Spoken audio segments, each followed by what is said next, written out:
Let me tell you a story. So many of you say to me, wow, you're even shorter in real life. No doubt, I am the underdog. Rishi Sunak becomes UK Prime Minister after meeting the King Charles III, even he lose the Conservative leadership contest to Liz Truss only 6 weeks ago. Thank you. Thank you. Thank you, Wembley. Good evening. The first thing I want to do tonight is to thank you. The first Indian-originated leader of UK. I understand how difficult this moment is, Rishi Sunak said in his first speech as Prime Minister.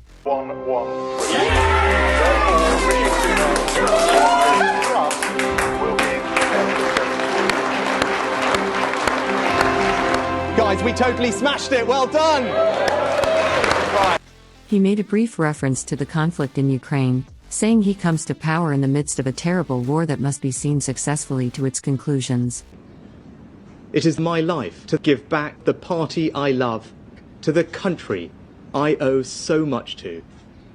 But there is no doubt we bring a profound economic challenge. When the opportunity to serve comes along, you cannot question the moment, only your willingness, he went on. So I stand here before you ready to lead our country into the future. To put your needs above politics. To reach out and build a government that represents the very best traditions of my party, Sunak said. That it is the Conservative Party, and only the Conservative Party, that can provide the leadership that our nation needs.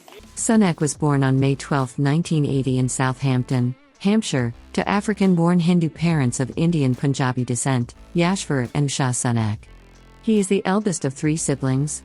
Sunak attended Stroud School, a preparatory school in Romsey, and Winchester College, a boys' independent boarding school, where he was head boy.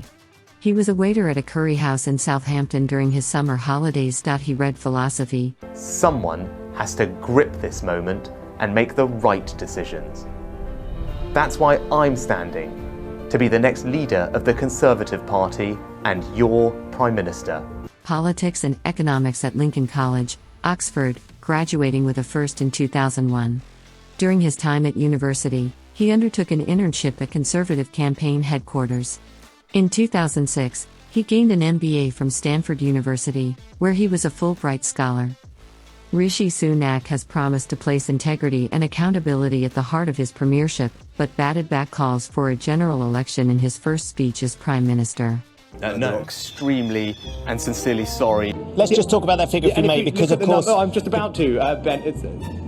Okay, carry on. I will unite our country, not with words but with action, Sunak said.